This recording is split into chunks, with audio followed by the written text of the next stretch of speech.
Just hide the car keys, nobody can escape this place. Little Fish never expected that when he flipped the keys, an ultimate scare was waiting for him.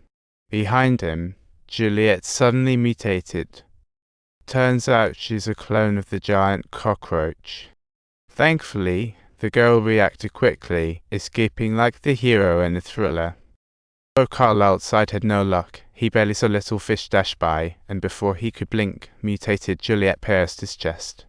Luckily, her sidekick, the flamethrower, arrived just in time. As Little Fish pushed the door open, she was like a warrior ready to take on anything.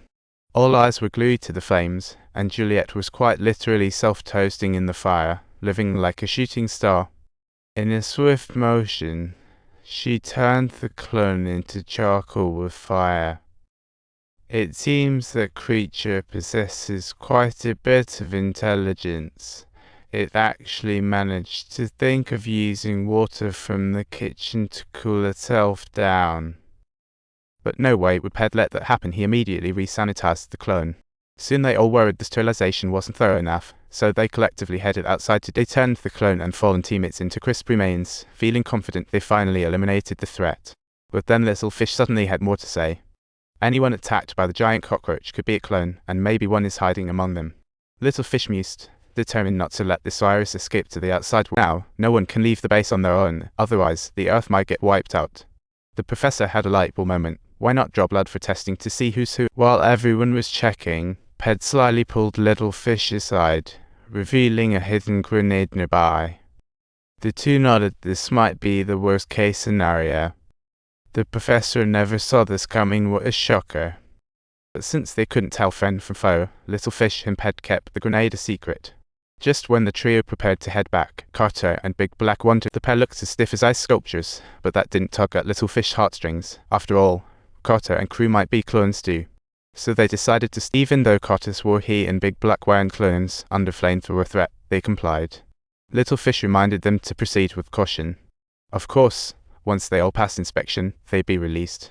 But no one expected that as soon as Little Fish and her friends stepped out, the lab would go up in flames. Clearly, the clones didn't want to be exposed, and everyone panicked, fearing an attack from the clones lurking in the shadows. But who would have thought Little Fish actually had a plan? Remember, clones can't replicate inorganic objects, like dentures or braces.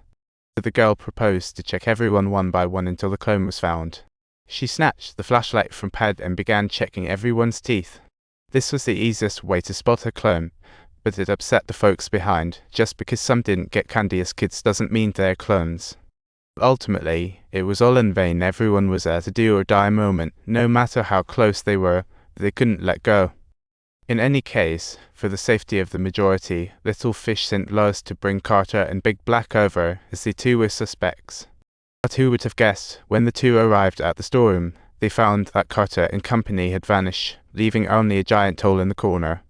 The two thought they must be clones. No way they could vanish like that. Furious, Lars charged out with his flamethrower. He totally ignored his companion's shouts, striding into another room, seemingly pulled in by something, leaving his buddies terrified. When he returned, he banged on the door like a madman, causing the whole squad to panic should they go rescue him or stay put. Just then, they heard glass shatter, and everyone realized they had no choice but to go on the offensive. Led by Ped, they followed the sound, only to bump right into Carter and company. Ped thought it was Carter and Big Black, furious and ready to avenge Lars. But no sooner had Big Black caught a glimpse than he fired first, sending Ped packing. The others rushed forward to check what was going on. However, the flamethrower's fuel leaked out, resulting in an explosion almost immediately. Edward got knocked out cold, and Carter rushed to prove he wasn't a clone, helping Hirsch, Jonas, and Jameson back up, planning to regroup at outer space. But just then, Edward's arm went limp, and he collapsed, while Tor noticed his arm seemed to have a mind of its own. It reached out and grabbed Jonas' arm, despite Jonas' loud cries for help. Who dared step forward? Until Jonas' mouth was covered by a huge hand. Meanwhile, Edward's body began to mutate, causing everyone to scream in terror, but Carter's flamethrower had malfunctioned.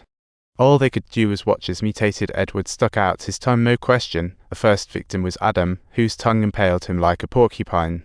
Big Black rushed to pull out his gun, but it was pointless. That creature was healing too fast.